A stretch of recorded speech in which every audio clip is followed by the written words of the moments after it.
오늘 이제 실은 이제 지난주 금요일 날 나눴던 내용들이 좀 어버버버 해가지고 좀 바꾸려다가 오늘 이제 팔복을 이제 좀 약간 의에 줄이고 목마름을 좀 정리를 하고 마쳐야 될 것 같아서 오늘 팔복을 좀 다루고 넘어가겠습니다. 오늘 이제 여러분 한 가지 좀 기억할 게 있습니다. 로마서를 쳐다보면 지금 제가 이제 지난번에 말씀드린 대로 로마서를 쳐다보니까 1장 18절로부터 5장 11절까지 또는 5장 12절에서 5장 21절까지 가는 이 과정 속에 바울이 던졌을 질문의 개수를 생각해 봤어요. 그리고는 그 질문들을 일일이 다 타입해 봤습니다. 바울은 어떤 질문을 던져서 이 1장 18절에부터 5장 21절에 이르는 이 긴 과정, 제가 추정하기로 약 100몇십 절이 될 것 같은데 이 사이에 어떤 내용을 담으려고 어떤 질문을 했을까? 그랬더니 질문의 개수가 거의 13개에 달합니다. 바울은 상대방이 던질 수 있는 여러 질문들을 추정해서 그 질문들에 대하여 답변을 제시하고 있는데 바울의 가장 놀라운 점은 유대인들은 똑같은 구약 성경을 가지고 있었습니다. 그리고 바울 또한 똑같은 성경을 가지고 있습니다. 그런데 유대인들이 던질 수 있는 약 13가지 질문에 대하여 또는 유대인들이 바울의 복음에 대하여 반박하고 있는 또는 반문하고 있는 질문들에 대하여 놀랍게 바울은 유대인들이 가지고 있는 똑같은 성경으로 13가지 질문을 답변하고 있다는 겁니다. 그 클라이막스가 어디냐면 바로 12장에서 5장 12절에서 21절입니다. 왜냐하면 바울은 이 사이에 4장에서 아브라함과 다윗이 나오죠. 그 사이에 쭉 성경 이야기가 나옵니다. 여러 신명기도 인용합니다. 그런데 5장 12절에 드디어 아담이 인물이 언급되는 겁니다. 따라서 바울은 성경 전체를 통하여 로마서 전체를 통하여 유대인들이 당시에 유대교가 던질 수 있는 13가지 질문을 잠정적으로 추정하여 답변을 합니다. 아마 바울이 로마서를 기록한 시점이 약 BC 57년경으로 추정이 됩니다. 바울이 회심한 지 약 10몇 년이 지난 기간인데 이때가 어느 때이냐면 3차 전도 여행을 마치고 났을 때입니다. 심지어 3차 전도 여행의 핵심 거점은 에베소였습니다. 에베소에 드디어 바울이 어떤 복음을 전했다고 기록되어 있냐면 하나님 나라의 복음을 전했다고 에베소에 기록하고 있습니다. 바꿔 말하면 바울은 1차, 2차, 3차 전도 여행을 거치면서 신학적으로 급격한 발전을 겪었습니다. 따라서 에베소가 바울이 지금 회심하면서 다메섹 도상에서 받았던 또는 기후에 아라비아에 가서 다소에서 하나님이 삼층천을 통하여 받았던 바울의 전체적인 계시의 클라이막스가 바로 에베소라고 추정이 됩니다. 그런데 에베소 사역이 약 55년 내지 56년 또는 54년 내 이 경우로 약 3년 동안 사역을 했는데 이걸 마치고 난 다음에 고린도 교회에서 보낸 편지가 바로 로마서입니다. 따라서 이 로마서는 바울이 1차, 2차, 3차 전도 여행을 거치면서 소위 복음을 전하면서 받았던 여러 가지 질문들과 반박들에 대하여 아주 상세하게 생각하면서 답변한 겁니다. 따라서 로마서 1장 18절부터 8장 39절에 이르는 이 복음에 대한 하나님의 복음, 그리스도의 복음에 대한 바울의 설명은 굉장히 체계적입니다. 더욱 놀라운 사실은 바울이 여러분 알다시피 영어와 헬라어는 굉장히 비슷하게 이 텐스라는 게 있습니다. 시제이죠, 시제. 이 시제가 굉장히 중요합니다. 제가 금요일 날 말씀드린 대로 여기 갈렙이 있는데 여기 현실이 있죠. 이 속에 하나님의 미래, 하나님의 과거, 하나님의 현재가 있다고 추정해서 말씀드렸습니다. 이것을 전체 통틀어서 하나님의 사실이라고 부릅니다. 그런데 제가 왜 이걸 하나님의 과거, 하나님의 미래, 하나님의 현재라고 구별을 했냐면 이 로마서가 정확하게 이것을 구별하고 있기 때문입니다. 로마서는 정확하게 과거와 미래와 현재를 정확하게 분리하고 있습니다. 놀라운 사실은 이 현재라고 구별되어지는, 여러분 영어를 좀 문법을 하시면 현재라고 구별되는 이 현재 시제는 어떤 개념을 가지고 있냐면 바로 지금 이 순간에 벌어지는 일을 가리키는 게 아닙니다. 그래서 영어 문법 할 때 착각하는 게 있죠. 현재는 바로 지금 이 시점을 가리키는 게 그게 아니고 바로 이 시점은 현재 진행형입니다. 이 현재는 무엇을 가리키냐면 과거로부터 미래로 이어진 보편적 진리를 가리킵니다. 그때 현재 동사를 사용합니다. 따라서 성경에서 현재 동사를 사용하면 어떤 뜻을 갖게 되냐면 이건 하나님의 영원한 보편적 진리야 이런 뜻을 갖게 됩니다. 그런데 바울은 과거 시제, 미래 시제, 이 현재 시제를 정확하게 로마서에서 구별하고 있다. 왜 이것이 중요가 하면 이 13가지 질문을 던졌을 유대인들에게 그렇게 정확하게 답변하고 있는 겁니다. 한치의 오차가 없어야 하기 때문에. 따라서 복음은 하나님의 사건은 한치의 오차가 없는 사건입니다. 정말 이해하시죠? 따라서 제가 오늘 이 말씀 드리는 이유가 있습니다. 여러분, 복음을 이해하고 복음을 읽고 복음을 생각할 때 여러분은 반드시 이 시제를 중심으로 생각해야 합니다. 그리고 여러분이 언어를 표현할 때 시제를 중심으로 언어를 표현하고 고백을 하셔야 합니다. 예를 들면 베드로가 말하기를 그리스도께서 이미 채찍에 맞으심으로 우리가 나음을 입을 것이다라고 말 안 했습니다. 이건 미래 시제인 거죠. 그가 채찍에 맞음으로 우리가 나음을 입었느니라고 말하고 있습니다. 바꿔 말하면 하나님의 사실 안에서 치유라는 개념이 과거에 들어가 있는 겁니다. 여러분, 그리스도께서 복음을 전하시면서 복음서 속에 단 한 번도 재물에 대하여 약속하신 일이 없습니다. 그분은 재물에 대하여 언급하시거나 그것을 약속하신 일이 없습니다. 그것을 복으로 규정하신 일이 없습니다. 그러나 그리스도께서 반드시 해결하신 게 있습니다. 마태복음에 계속 반복해서 4장 23절 9장 몇 절에 반복해서 세 가지를 그리스도께서 천국 복음을 전파하시면서 두 가지를 하죠. 하나는 가르치시며 다른 하나는 치유하신 일입니다. 그런데 치유를 언급할 때마다 모든 질병과 모든 연약한 것과 모든 귀신 들린 것을 치유하셨다라고 말씀하셨습니다. 따라서 예수 그리스도께서 보여주신 성령의 충만을 통하여 보여주신 그 모습은 하나님께서 인간의 어떤 문제를 반드시 해결해야 한다고 하나님께서 생각하고 있는가를 보여주는 겁니다. 하나님은 질병이 치유되어야 한다고 생각하고 계십니다. 예수님께서는 단 한 번도 치유하시면서 너가 믿느냐 안 믿느냐 또는 믿어야만 한다, 믿음이 조건이다 또는 믿게 되어야 한다라고 조건을 붙인 일이 없습니다. 바꿔 말하면 중풍병자 친구들이 중풍병자를 들어와서 지붕 위에서 내렸는데 그에게 나 앞으로 믿을 거지라고 질문하지 않으십니다. 그는 즉각 예수 그리스도는 즉각 그에게 내 죄사함을 받았느니라고 말씀하죠. 따라서 예수 그리스도 하나님의 마음은 인간의 질병에 대한 하나님의 마음은 치유되어야 한다는 겁니다. 그래서 채찍에 맞으신 겁니다. 하나님의 관점입니다. 귀신은 반드시 인간의 삶의 영역에서 제거되어야 한다는 것입니다. 그것이 하나님의 뜻. 따라서 이 하나님의 사실들을 다룰 때 이 시제에 의하여 하나님께서 어떻게 복음서 성경 속에 말하고 있는지를 정확하게 구별하셔야 합니다. 반드시 그렇게 하셔야 합니다. 그리고 그것을 그렇게 표현하셔야 합니다. 좀 말이죠. 그래야 사탄과 영적 세계가 그 말을 듣고 반응합니다. 오케이? 자, 오늘 산상수훈을 하려다가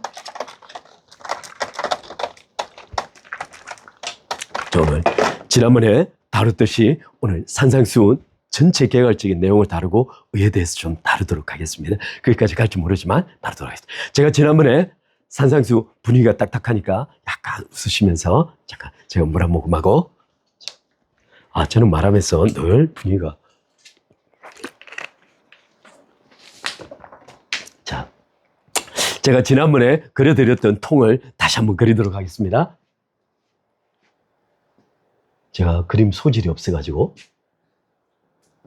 이게 산상수훈의 팔복의 통입니다. 여기 제가 지난번에 말씀드렸죠.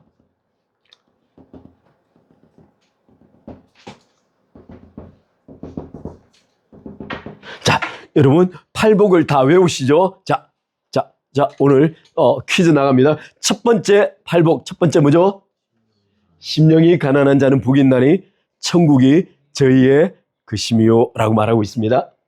두 번째, 애통하는 자는 복이 있나니 저희가 위로를 받을 것이며, 세 번째, 온유한 자는 복이 있나니 저희가 땅을 기업으로 받을 것이며, 네 번째, 오늘 다룰래요. 오늘 의에 줄이고 목마른 자는 복이 있나니 저희가 배부름을 받을 것이요 입을 것이요. 그 다음에 다섯 번째 뭐죠? 긍휼히 여기는 자는 복이 있나니 저희가 긍휼히 여김을 받을 것이요. 그 다음에 여섯 번째, 마음이 청결한 자는 복이 있나니 저희가 하나님을 볼 것이요. 일곱 번째가 뭐죠? 화평케 하는 자는 복이 있나니 저희가 하나님의 아들이라 일컬음을 받을 것이며, 마지막에 의를 위하여 핍박받는 자는 복이 있나니 천국이 저희 것이며. 지금부터 오늘 이 몇 가지 내용을 좀 다루도록 하겠습니다. 자, 일반적으로 다루는 내용이니까 제가 좀 빠르게 구분해서 다루도록 하겠습니다. 여러분, 첫 번째, 십계명과 팔복의 관계입니다. 십계명은 모두 몇 개로 되어 있죠? 10개로 되어 있습니다. 여기 첫 번째 십계명의 1번부터 4번까지 계명은 하나님과의 관계에 대한 것을 다루고 있습니다. 그런데 똑같이 이 팔복 또한 첫 번째부터 네 번째까지 특별히 하나님과의 관계성 속에서 해석되어야 합니다. 그러면 오늘 다룰 이 의의 내용 또한 하나님과의 관계성 속에서 이해되어야 합니다. 그러면 십계명의 5번째부터 10번째까지 계명은 사회 속에서 또는 인간관계 속에서의 계명입니다. 그러면 5번째와 8번째가 역시 하나님과의 관계가 인간과의 관계 속에서 어떻게 표현되어야 할 것인가를 다루고 있습니다. 그러면 오늘 이 내용을 잠깐 전체적으로 간략하게 무엇을 의미하는지 잠깐 보겠습니다. 첫 번째, 심령의 가난은 무엇을 의미한다고 했죠? 프토코스라고 했죠? 프토코스입니다. 프토코스는 곧 나의 죽음입니다. 따라서 팔복에 들어가는 가장 첫 번째 문은 나의 죽음을 확인하는 겁니다. 다시 한번. 지난번에 행위에 대한 궁금증이 있었죠? 행위에 대한 궁금증이 있습니다. 율법의 행위 또는 믿음의 행위가 있습니다. 인간은 이 산상수훈의 심령의 가난에 나의 죽음이 가르쳐주는 첫 번째 내용의 본질이 무엇이냐면 율법의 행위가 허구라는 겁니다. 인간은 율법의 행위를 구축할 수 없다는 겁니다. 동시에 인간은 도덕적 행위를 통하여 자기 의를 구축할 수 없습니다. 따라서 심령의 가난이 나의 죽음을 가리킨다는 이 의미는 하나님 앞에 인간이 의를 행하여 구원을 구축할 수 없다는 사실에 대한 가장 첫 번째 자각을 주는 겁니다. 따라서 성령께서는 인간을 이끌어서 하나님 앞에 세우되 그가 죽어야만 살 수 있다는 것을 가르쳐 줍니다. 두 번째, 애통은 뭐라 그랬죠? 애통은 펜데오라고 했습니다. 그냥 펜데오입니다. 이 애통은 어떤 뜻을 가지냐면 나의 죽음이 내 마음에 남긴 상처입니다. 다시 한번, 애통은 뭐라고요? 나의 죽음이 내 마음에 남긴 상처입니다. 따라서 이 애통은 진행형으로 되어 있습니다. 이 애통은 가슴 속에 그리스도 앞에 갈 때까지 가지고 있어야 하는 마음에 나의 죽음이 남긴 상처입니다. 그 다음에 온유는 뭐죠? 빨리 가겠습니다. 온유는 뭐죠? 지킬 것이 없다는 자각입니다. 지킬 것이 없다는 자각입니다. 가장 대표적인 게 모세라는 인물이 들었죠. 모세가 미리암과 아론의 비난을 받을 때 모세가 끝까지 침묵하죠. 침묵의 이유가 뭐죠? 자기 변호를 하지 않는 겁니다. 따라서 지킬 것이 없는 것에 대한 자각입니다. 그래서 하나님의 손으로 들어가는 겁니다. 그러면 의는 뭐죠? 의는 뭐죠? 의는 뭘까요? 나의 죽음이 남긴 상처, 그리고 지킬 것이 없음에 대한 자각. 드디어 지킬 것에 대한, 유일하게 지킬 것에 대한 자각입니다. 바로 이것이 그리스도의 피로에 대한 자각입니다. 인간이 가지고 있는 유일한 결핍이 무엇인지를 발견하는 겁니다. 이것이 곧 의에 대한 주림과 목마름입니다. 따라서 이 네 가지는 인간이 하나님 앞에 서게 되는 것입니다. 그때 하나님 앞에 선 인간이 발견하는 자기 자신에 대한 모습입니다. 따라서 인간은 자기 자신을 바라보는 관점의 죽음을 통하여 하나님만을 바라보는 관점의 전환을 경험하는 것이 바로 팔복의 네 가지입니다. 그러면 두 번째, 이건 뭘까요? 제가 이 후반부는 나중에 자세하게 다루겠죠. 오늘 간략하게 보겠습니다. 긍휼은 뭘까요? 앞으로 높은 데서 낮은 걸 보는. 예, 좋습니다. 이건 무엇을 가리키냐면 하나님의 의가 빚어내는 하나님의 성품입니다. 우리 속에 빚어지는 하나님의 성품이 긍휼입니다. 이 긍휼이 모든 구원의 촉발점입니다. 따라서 이 긍휼은 하나님의 존재가 가지고 있는 가장 깊은 성품입니다. 따라서 이 앞에 네 가지를 통하여, 나의 죽음을 통하여 하나님 앞에 모든 관점을 집중하여 그 의를 받는 자가 그 속에서 하나님께서, 그리스도께서, 성령께서 빚어내는 성품의 본질이 긍휼입니다. 그러면 잠깐만 말씀드립니다. 이 긍휼은 제가 좀 잠깐만 설명해 드릴게요. 이 사랑은, 사랑과 긍휼의 차이가 뭘까요?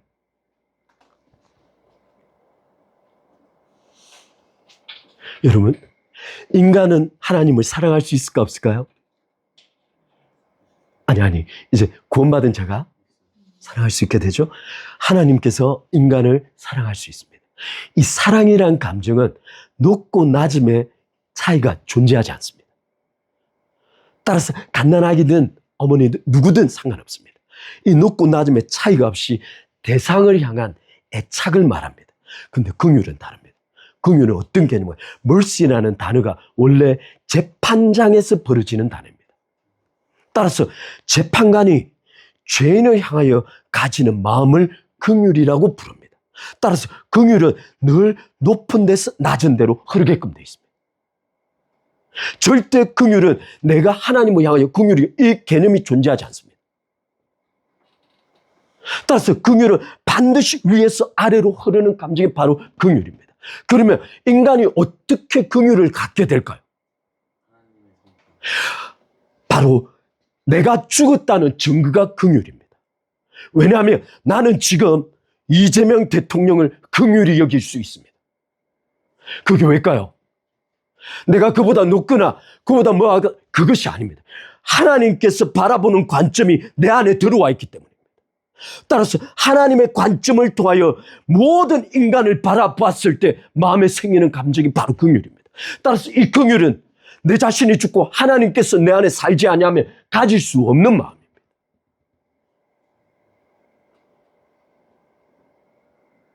지금 이해하시죠? 자, 좀 넘어가겠습니다. 마음의 청결은 뭘까요? 마음의 청결은 뭘까요? 내가 늘 마음이 깨끗한 자는, 마음이 청결한 자는 하나님을 볼 것이라고 했어요. 이게 지금 저도 너무 어려운 말이에요. 마음의 청결의 핵심은 어떤 걸까요?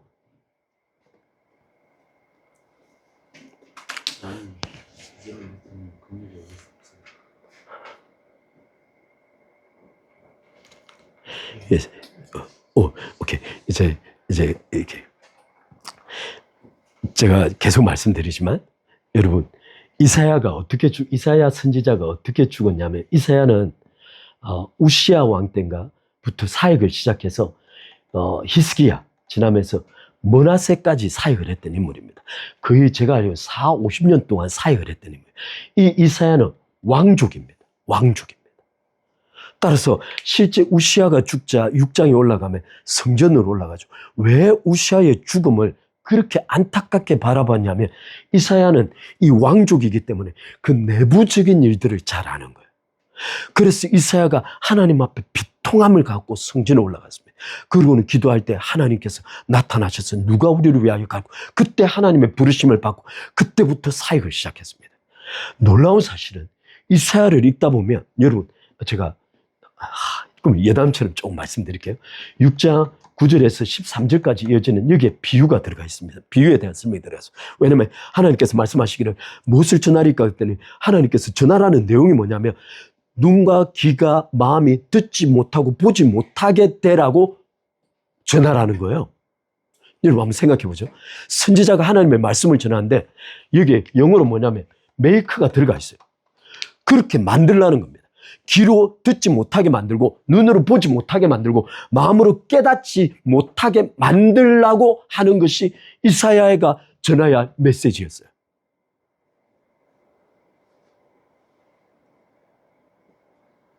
왜 그랬을까요? 여러분 여기에 대한 좀 제가 나중에 이제 비유 들어가면 좀 여러 가지 이유들이 있습니다. 이건 하나님의 경륜적으로 하나님께서 강제적으로 집행하는 것인 동시에 인간의 타락에 대한 설명, 여러 가지 복합적인 내용들이 있습니다. 그러나 더 중요한 것이 있습니다. 이사야가 전한 메시지 전체가 그리스도에 대한 겁니다. 그리스도에 대한. 지금도 이스라엘에 가가지고 이사야서 53장을 읽어주면 히브리인들이 어떻게 반응하냐면 그건 신약이네요 라고 들어요.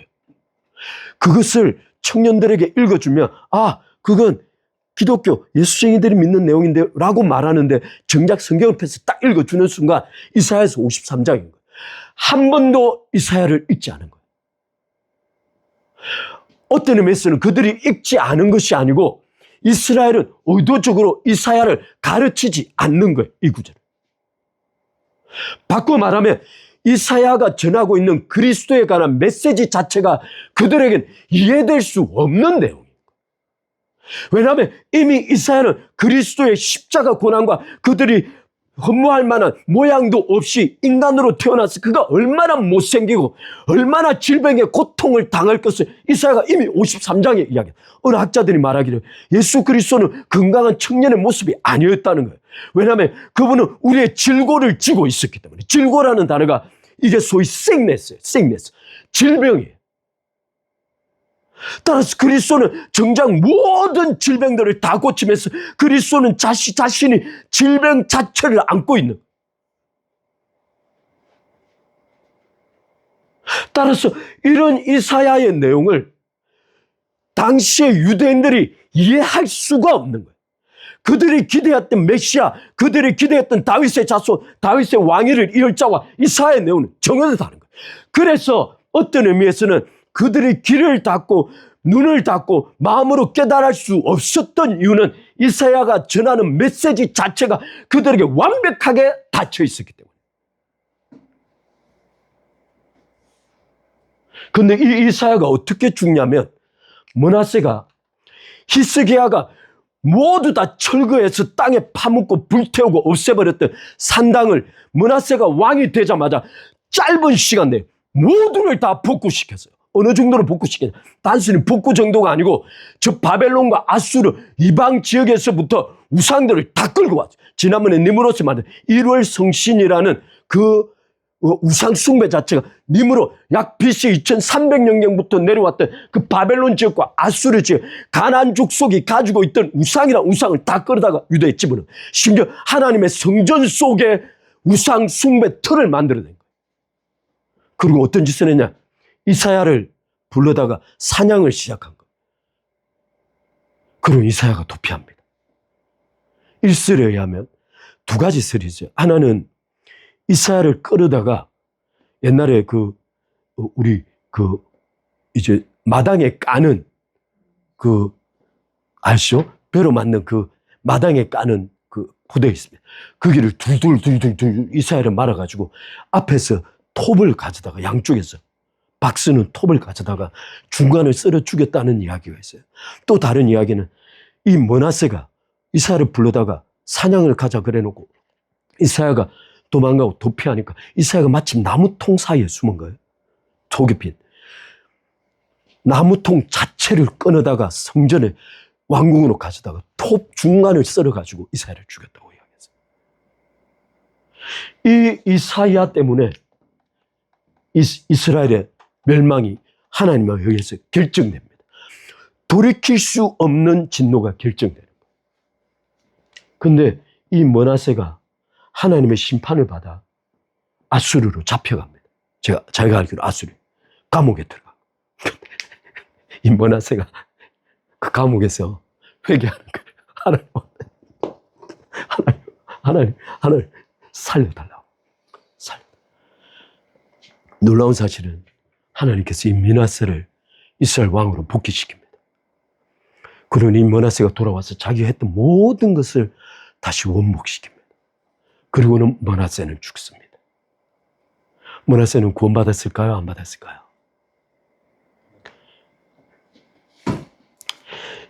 이게 제가 미안해요.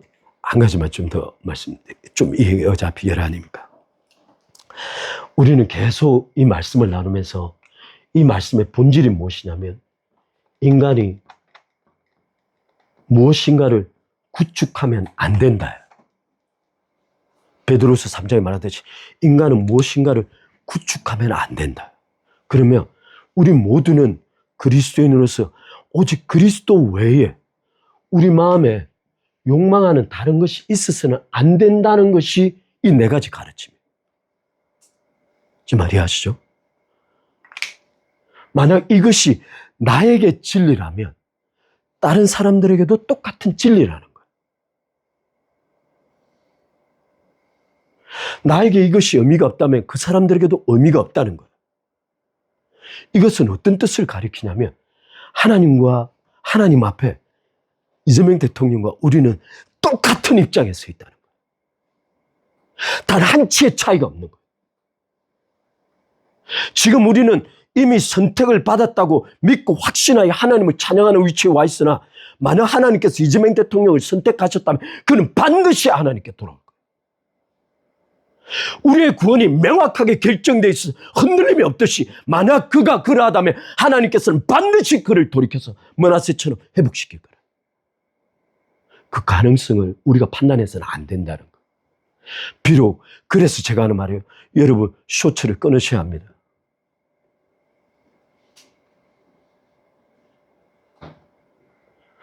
정말 끊으셔야 합니다. 버리셔야 합니다. 하나님의 관점 자체를 완전히 왜곡해서 비틉니다. 우리의 짧은 지식으로 판단해서는 안 됩니다. 우리는 어떤 것을 보아야 하냐면 하나님을 보고 나서 빅픽처를 보아야 합니다. 우리는 공의가 무너진 것에 대하여 분노할 수 있습니다. 그러나 사람에 대해서 분노하면 안 돼. 제가 이건 또 나중에 같이 말씀드릴게요. 너무 길어지니까. 자, 제가 오늘 또 이거 하다 말겠군요. 마음의 청결은 뭘까요? 지금 마음의 청결을 말하겠습니다. 이 마음의 청결의 가장 핵심 본질은 더럽혀지지 않는 겁니다. 더럽혀지지 않는 겁니다. 바꾸어 말하면 이 상태를 정상적으로 거쳐나가면 어떤 결과가 초래하냐면 이 사람을 더 이상 유혹할 수 없는 상황이 가는 거예요. 세상 쾌락이 나를 지배할 수 없다는 거예요. 물론 이건 좀 이따 말씀드릴 것과 다르지만 어찌됐든 마음의 청결은 외부적 요인에 의하여 하나님을 향한 그리스도를 향한 하나님의 의를 향한 또 하나님의 성품이 내 마음에 부어져서 긍휼히 여기게 되는 마음 또한 더럽혀질 수가 없다는 거예요. 그래서 그가 하나님을 보게 된다. 물론 이건 여러 가지 해석들이 존재할 수 있습니다. 그 다음에 화평케 하는 건 무엇일까요? 지금 제가 이 말씀 너무 큰 빅픽처에 대한 내용들이라 나중에 한번 깊이 다룰 수 있을지 모르겠어요. 이 화평은 뭘까요?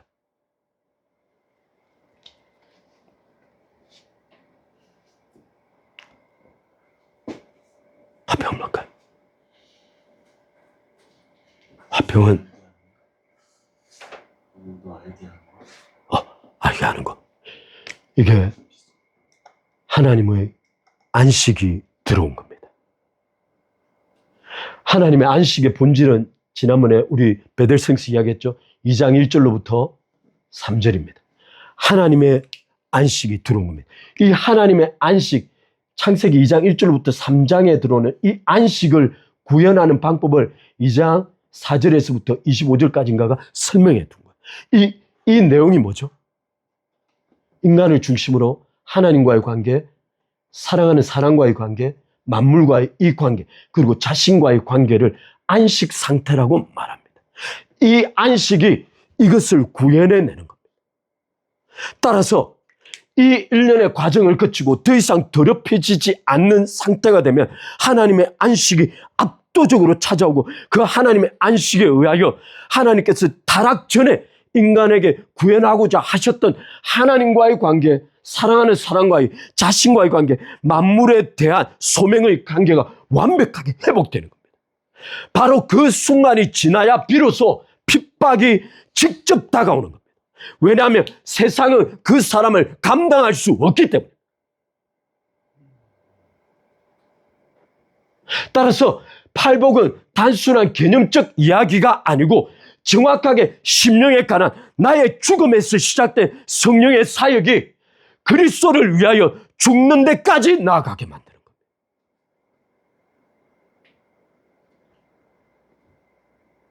나의 죽음이 그리스도를 위한 죽음에까지 이를 수 있도록 만들어 간다는 겁니다.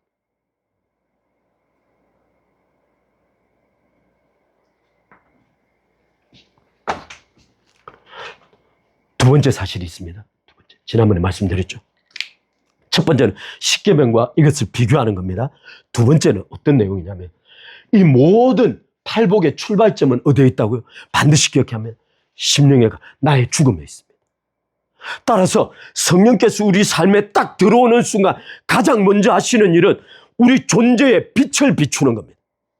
그리고는 그 안에 당겨있는 일체 쓰레기들을 밝혀 보여주는 겁니다.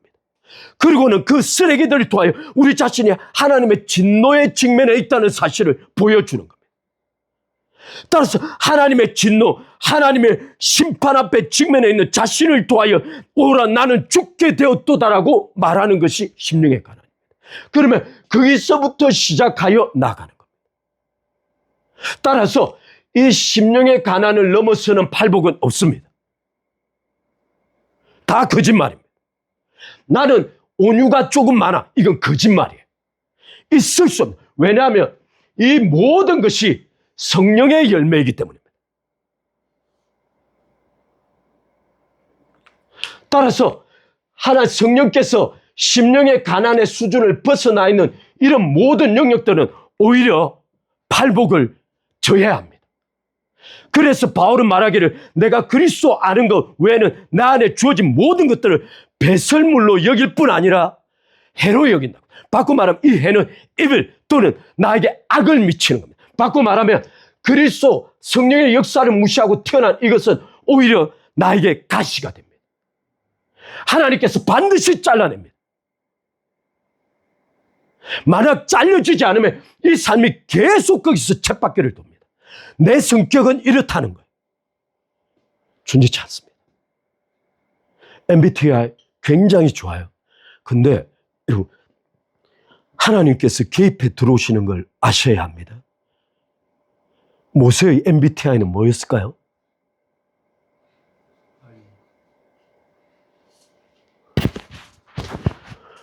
모세의 MBTI가 발현되는 그 순간이 살인 사건이에요. 그 모세의 MBTI가 발현되자 하나님께서 그 모세의 살인 사건 이후로 즉각 끌어다가 광야로 처박아 버립니다. 그리고는 40년 동안 어제 말한 대로 양 뒷꽁무니만 쫓아다니고 만나는 거예요. 이스라엘 백성들을 향하여 지금부터 내가 너희를 구원하게 계획을 시작할 거야 라고 호감 있게 말했던 그 모세를 끌어다가 너는 양 뒷꽁무니를 쫓아가야 해. 그리고는 양 뒤를 따라가면서 그 한 생명에 대한 가장 최악의 동물인 그 양을 지키기 위해서 목숨을 거는 삶을 살아갑니다. 그것이 40년 동안이었죠. MBTI를 완전히 바꾸는 겁니다. 그래서 살인을 통하여 자기 백성들에게 나를 통한 하나님의 구원을 선포했던 그 모세가 하나님의 부르심 속에 나를 보내시면 하나님 실수하는 거라고 말하는 거예요.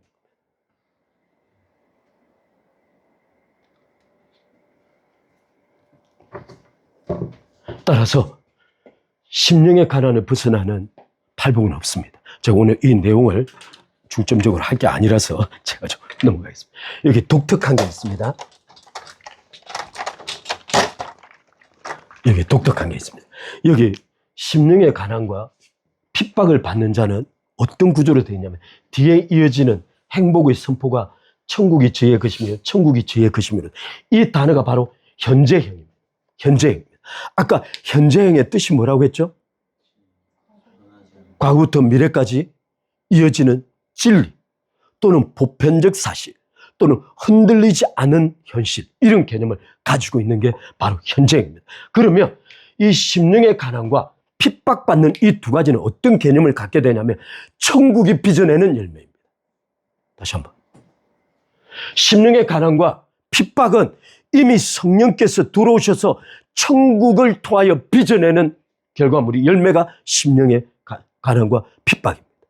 그런데 이 사이에 이 중에 6가지 애통함, 온유함, 의에 줄이고 목마름, 그 다음에 긍휼히 여기는, 마음이 청결, 화평 이 모든 뒤에 이르는 행복은 미래형으로 되어 있습니다.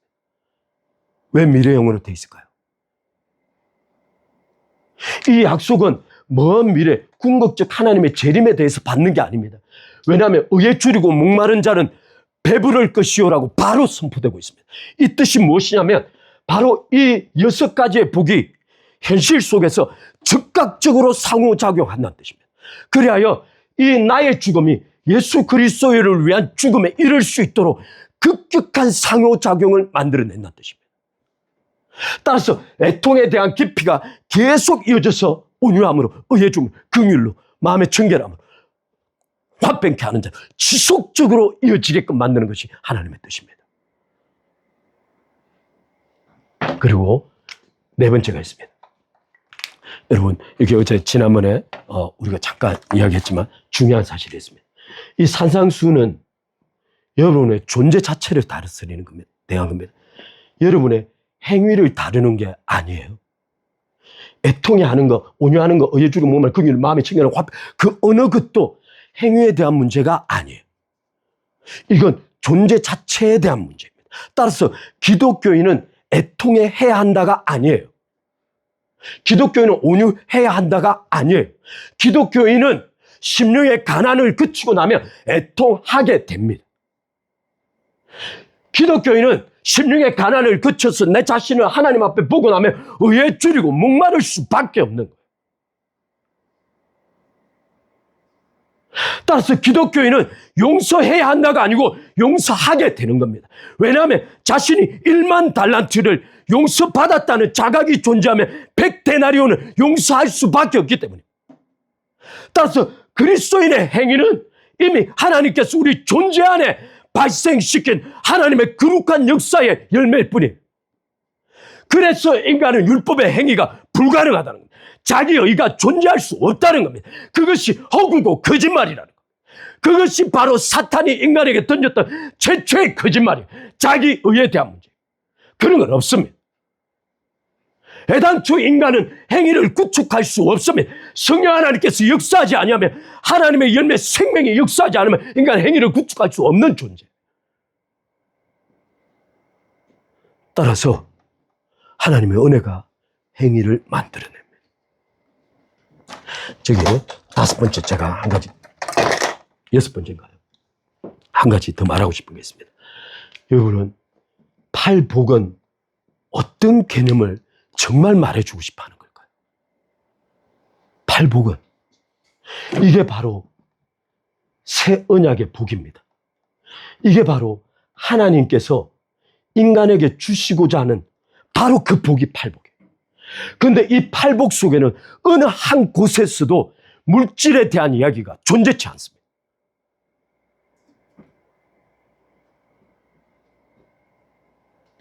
따라서 예수 그리스도 안에서 이 복 자체를 물질과 연관시키는 개념을 버려야 합니다. 오직 물질이 만약 관여된다 그러면 물질의 근본적인 목적은 흐름을 위함입니다. 축적을 위한 게 아니에요. 하나님께서는 당신의 백성들을 위하여 나의 죽음이 그리스도를 위한 죽음으로 이어진다는 이 개념 자체가 이미 이 안에는 그 어떤 것들도 축적할 수 없다라는 것을 전제하고 있다. 여기에 축적되면 안 된다는 겁니다. 바로 축적이 부자가 되는 게 아니고 부자가 천국에 들어가는 것이 낙타가 바늘귀에 들어가는 것보다 어렵다. 바꿔 말하면 제자들이 질문하기를 그러면 누가 구원을 받을 수 있냐니까라고 질문했던 이유는 아무도 구원받지 못하기 때문에. 그리스도는 부에 대하여 명쾌하게 말씀하셨습니다. 따라서 부는 흘러가야 합니다. 부는 나에게 적체되는 순간 솔로몬이 찾아옵니다. 솔로몬은 여자와 병거와 그 금원들을 통하여 하나님의 성전을 지은 자가 하나님의 성전 안에 우상 숭배의 집을 만들어내는 거예요. 하나님의 성전을 지은 자가 그 성전 안에 우상 숭배의 집을 만들어내는 거예요. 그 비극의 가장 본질적 원인은 축적 때문입니다. 그리고 그것을 축적할 수밖에 없었던 이유는 솔로몬이 하나님 앞에 더 이상 희망을 가지지 못했기 때문에. 제가 어제 말씀드렸죠. 다윗과 솔로몬의 차이가 뭘까? 다윗과 솔로몬의 차이. 다윗은 이루지 못할 꿈을 가진 사람입니다. 그 마음속에는 자기 평생 자기 죽어서조차도 이룰 수 없는 꿈을 가슴에 안았어요. 왜냐하면 그는 하나님이여 나는 궁궐에 가고 나는 백두가 수많은 휘황찬란한 곳에 가는데 나의 하나님께서는 저 천막 속에 거한다. 그래서 나단 선지자에게 하나님을 위하여 내가 집을 되어드리고 싶다. 근데 나단 선지자 막 여러 가지 이유로. 따라서 이때부터 다윗은 자기의 아들 곧 예수 그리스도 대신 솔로몬을 통하여 성전이 지어질 것을 하고 자기에게 주신 모든 부를 모든 물질을 두 가지 방향에 설려보냈습니다. 하나는 제사장을 통하여 그들이 하나님의 말씀을 백성들에게 자유롭게 가르칠 수 있도록 제사장들을 뒤에서 레위인들을 적극적으로 지원했습니다. 자기의 부를 그렇게 쓴 거예요. 또 다른 부는 자신의 아들이 하나님의 위대하신 하나님, 이스라엘 하나님, 영존하신 하나님을 위하여 성전을 지을 수 있도록 자신의 솔로몬 아들을 위하여 모든 것을 축적해 간 거예요. 그게 흘려보낸 거예요. 따라서 다윗은 죽을 때 그 어떤 아쉬움이 없던 겁니다. 왜냐하면 그는 이미 하나님으로 충만해 있기 때문에. 그는 이미 하나님으로 충만해 있기 때문입니다. 더 이상 마음에 텅 빈 자리가 없기 때문이에요. 반드시 기억하셔야 합니다. 오늘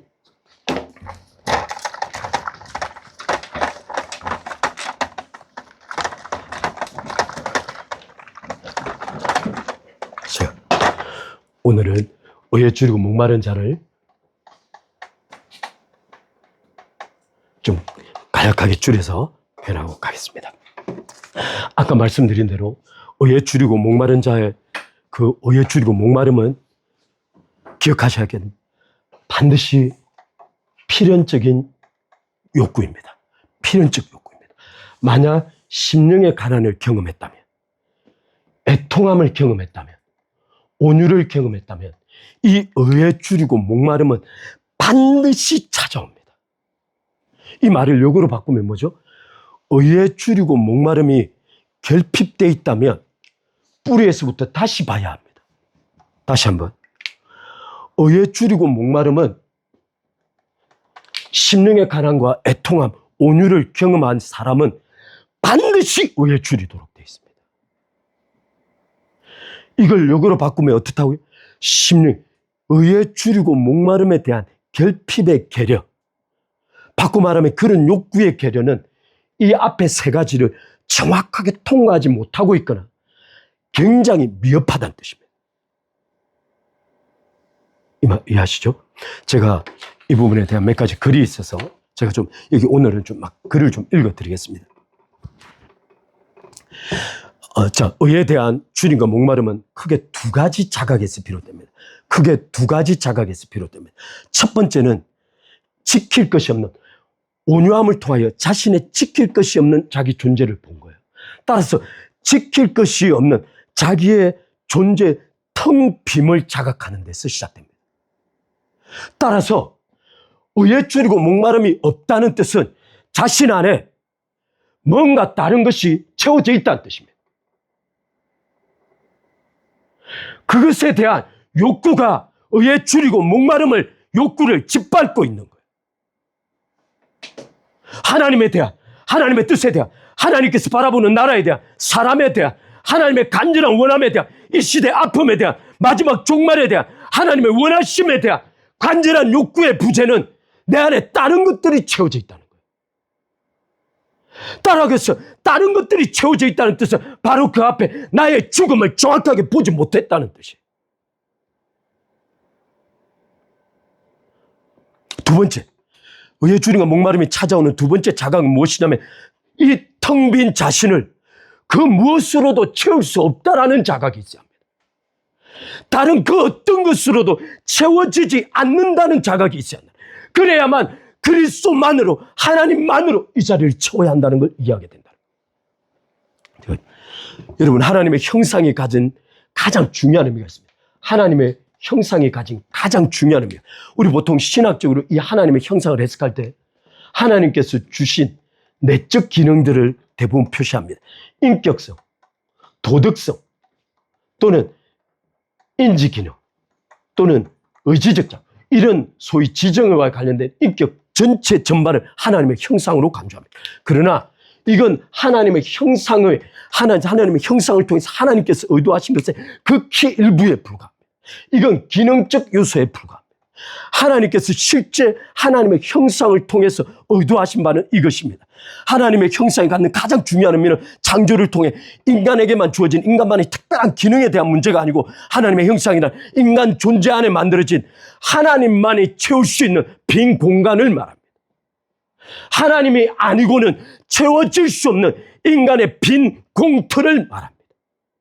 그래서 형상과 관련된 이 이미지나 또는 쉐임과 관련된 이 단어 히브리어 뜻이 컨테이너라는 뜻을 동시에 가지고, 컨테이너, 그릇이라는 뜻입니다. 따라서 하나님께서는 하나님의 형상이란 이 빈 공간을 통하여 오직 당신의 아들 예수 그리스도를 통해서만 채워질 수 있는 이 빈 공간을 인간 존재 안에 심어둔 겁니다. 하나님은 이것을 통하여 의도하신 바가 있습니다. 이것은 장차 인간, 흙으로 빚어진 인간을 이끌어서 하나님께서 어디까지 끌고 가고자 하시는가에 대한 하나님의 장구한 비전을 말합니다. 따라서 인간의 빈터, 하나님의 형상을 만들고 그 안에 그리스도를 넣어서 그 인간을 하나님 아들의 형상을 가진 무수한 하나님의 아들들을 얻고자 하신 겁니다. 이것이 창세전에 아들을 위한 선물이에요. 하나님 아버지께서 당신의 성자 하나님을 위하여 주고자 했던 선물이 바로 이것입니다. 여러분, 모세의 성막 속에는 여기 지성소가 있습니다. 이 지성소 안에는 여러 직기들이 있습니다. 시온자, 이게 멀시시라고 되는데 시온자는 그 언약궤를 덮는 두께입니다. 언약궤가 이렇게 중앙에 놓여 있으면 여기에 끼는 대가 두 개 끼워져 있습니다. 그리고는 시온자가 덮여져 있고 여기에 금으로 엎혀져 있습니다. 여기에 들어가는 입구에 항로가 있습니다. 이 지성소에 들어가는 이 직귀의 나무는 뭐냐면 아카시아 나무예요. 이게 처음에 모세가 회막을 지을 때 썼던 나무는 아카시아 우드입니다. 이 아카시아 우드는 가장 거친 나무입니다. 단단하지만 가장 거친 나무입니다. 우리는 산에 가장 쓸모없다고 생각되는 나무가 아카시아 우드였어요. 물론 지금은 꿀 때문에 많이 합니다. 어찌됐든 아카시아 우드. 바로 이 아카시아 우드, 가장 거치고 단단한 이 아카시아 우드는 뭘 상징하면 바로 인간을 상징합니다. 그런데 이 인간을 끌어다가 하나님께서 그 위에 금으로 씌웁니다. 덮어 씌웁니다. 그리고는 하나님의 보좌를 만들고 하나님의 언약궤, 십계명과 만나와 아론의 쌍난 지팡이를 두는 언약궤를 만드는 거예요. 바꿔 말하면 하나님의 쉐카이나 영광이 있는 곳에 인간에게 그리스도의 형상을 드립혀서 하나님의 보좌 앞에 데려다 두겠다는 겁니다. 이것이 지성소가 보여주는 비밀이에요.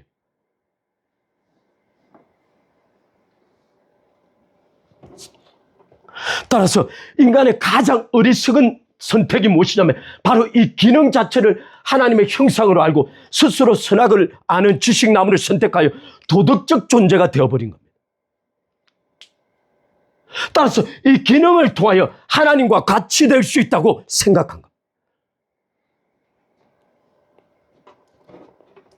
따라서 이 타락의 순간 인간은 하나님 그리스도 외에는 채워지지 않는 하나님의 빈 공터가 인간 존재 안에 그대로 존재하고 있는 거예요. 따라서 만약 인간이 자신의 빈 공터에 대한 허물을 느끼지 못한다면 그는 자신을 전혀 잘못하고 있는 거예요. 그래서 인간은 타락한 이후로 오늘날 그리스도께서 오시기 전까지 인간은 자신의 그 하나님의 형상의 빈 공터에 수많은 쓰레기들을 집어넣었습니다. 그래서 하나님께서 예레미야서 2장 18절에 말하기를 너희가 아수르의 물들을 끄다가 그 안에 미터진 독에다 퍼붓고 애굽으로 내려가서 시올의 물, 곧 다크라는 이 어둠의 물을 끌어다가 그 안에다 집어넣어서 밑이 빠진 채로 끊임없는 허무의 종로를 타고 있다는 거예요. 하나님께서 그걸 멈추라는 겁니다. 이 멈춤을 위하여 하나님께서 성령께서 하시는 일이 바로 심령의 가난 속으로 이끌어 드리는 겁니다. 너희 자신을 철저하게 자각하라는 거예요. 텅 비어 있음을. 그리고 심지어 그 하나님의 형상을 채우고 있는 가장 짙고 더럽고 가정스러운 쓰레기는 바로 우리의 도덕과 우리 자신입니다. 우리는 끊임없이 우리 자신을 위하여 염려합니다. 나의 미래, 나의 장래, 나의 재능, 나의 무엇인가를 하기 위하여 우리는 그 안에 쓰레기를 끊임없이 하나님의 형상 속에 집어넣고 있는 거예요. 나의 도덕적 의지, 나의 선, 나의 행위, 그게 최악의 쓰레기들입니다. 왜냐하면 바로 그것 때문에 그리스도께서 그 형상 속으로 들어오는 걸 가장 치밀하게 막고 있기 때문에 버려야 합니다.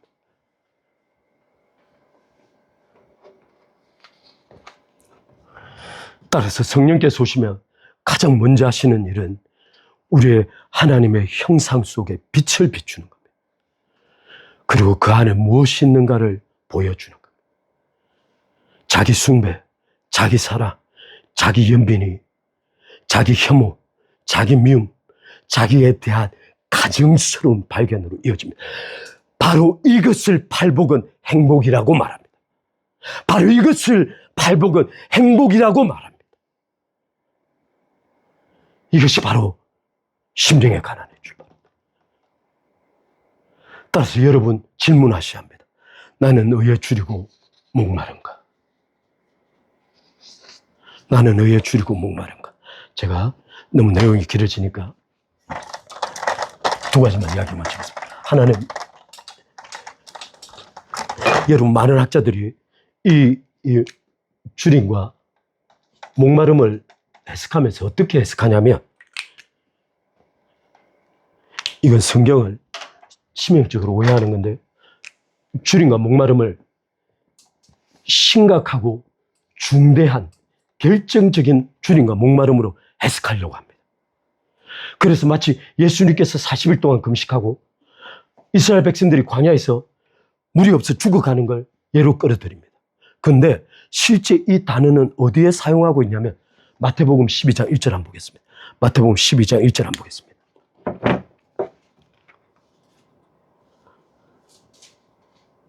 마태복음 12장 1절 한번 보겠습니다. 이렇게 기록하고 있습니다.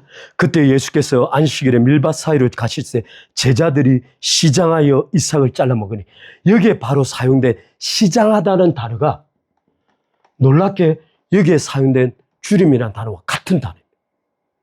그럼 질문이 있습니다. 왜 예수님께서는 모든 학자들이나 생각과 달리 왜 가장 일상적인 제자들이 밀밭 사이를 막 지나가다가 배가 고프니까 밀밭을 이렇게 까서 몇 점 먹은 거예요. 그러면 이 시장은 예수님께서 40일 동안 금식하여 굶주린 것이 아닙니다. 그냥 순간적으로 찾아온 흙이에요. 예수님께서는 이 의에 줄이고 목마르다, 이 줄임과 목마름을 통해 뭘 말하고 싶을까요? 우리는 왜 이게 결정적인, 치명적인, 아주 중대한 배고픔, 목마름으로 해석하면 안 되는 이유가 있습니다. 하나님의 의는 내가 결정적인 순간에, 내가 심각한 순간에, 내가 중대한 순간에 찾는 게 아니에요. 그것은 존재에 대한 문제가 아닙니다. 나의 필요 때문이지. 왜 이것이 반드시 일상의 배고픔과 목마름으로 해석되어야 하냐면 하나님의 의는 나의 존재 자체의 텅빔에서 오기 때문이에요. 그건 매일 매 순간마다 매 때마다 끊임없이 하나님의 의가 없이는 그리스도는 없이는 살 수 없다는 자각이 있어야 한다는 거예요. 그래서 이 배고픔과 목마름을 중대한 사건으로 해석하면 안 되는 거예요. 이건 반드시 일상의 삶이야말로 우리 존재에 대한 자각이기 때문에 마치 내가 배고프고 목말라서 물을 마시고 밥을 먹어야 하듯이 하나님의 의는 그렇게 추구되어야 합니다. 우리의 모든 일상 속에 배고픔과 목마름이 있지 않는 뜻입니다. 따라서 하나님의 의는 내가 결정적으로 필요한 순간에 의가 필요한 것이 아니고 내 배 먹고 화장실에 가고 빵 먹고 어떤 환경에서도 모든 삶의 순간마다 하나님의 의가 필요한 겁니다. 하나님의 의가 없이는 살 수 없다는 자각이어야 합니다. 하나님의 의가 없이는 단 한 발자국도 움직일 수 없다라고 말해주고 싶은 거예요, 예수님께서. 너희들은 그렇게 나를 필요로 한다는 겁니다. 인간은 그렇게 그리스도를 필요로 한다는 겁니다. 그리스도 없이는 단 한 발자국도 움직일 수 없다고 생각하기를 원하시는 겁니다. 그게 바로 이 줄임과 목마름이 가지고 있는 일상적 용어를 사용하고 있는 예수님의 근본적 의도입니다.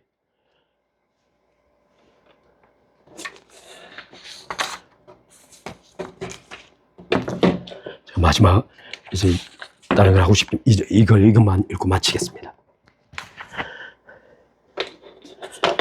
제가 김성주 목사님 이야기를 좀 듣다가 이건 좀 같이 나누고 싶은 내용이 있어서 제가 좀 마지막 읽어드리고 마치겠습니다. 김성주 목사님은 좀 굉장히 특이한 분이신데요. 제가 어제 김성주 목사님 좀 설교 들으면서 이분이 정말 심각한 우울증을 앓고 있었구나.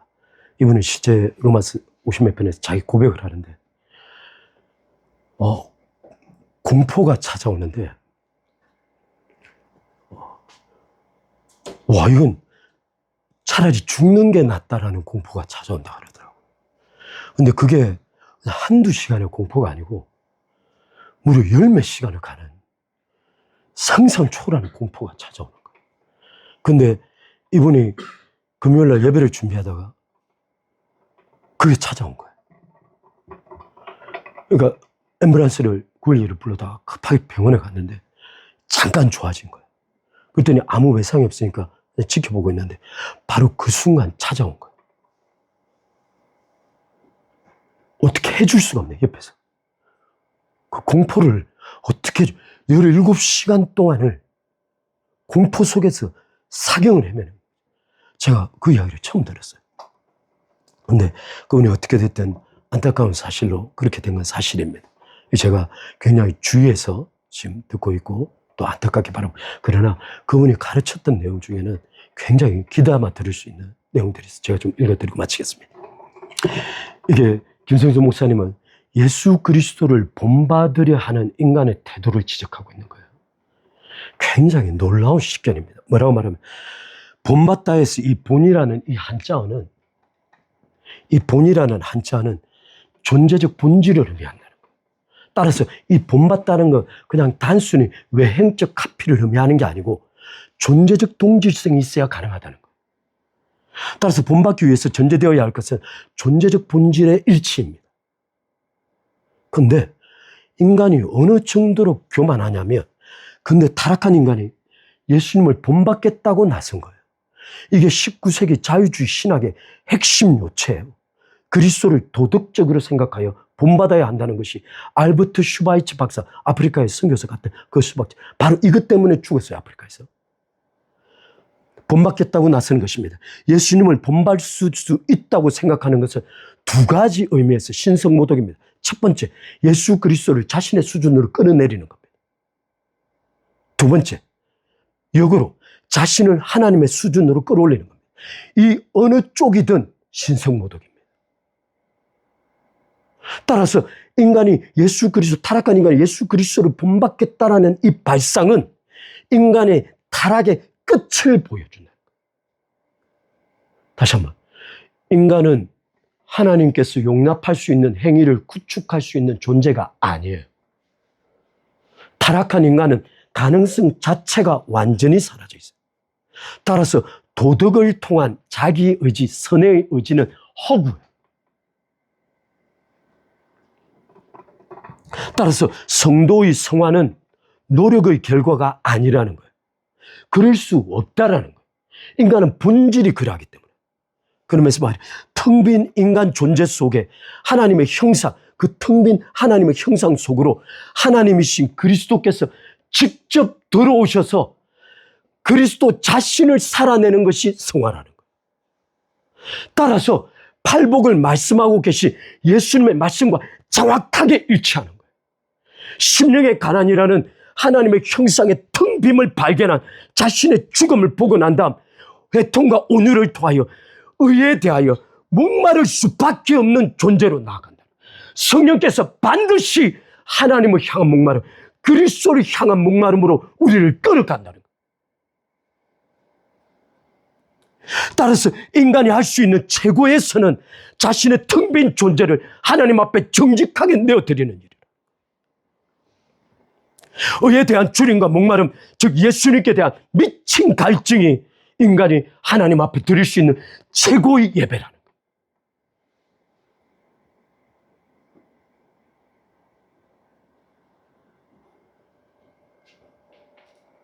따라서 그리스도인의 삶은 그리스도를 본받거나 흉내내는 삶이 아니라는 거예요. 그리스도께서 그분의 삶을 우리 안에서 살아내신다는 거예요. 제가 이와 관련해서 좀 다음 주에 만약 허락되어지면 로마서 5장 쭉 그 부분을 17절을 다시 한번 다뤄드리고 이건 어떻게 의미하는지를 좀 생각해 보도록 하겠습니다. 자, 오늘 이 정도 선에서 정리하고 제가 기도하고 마치겠습니다.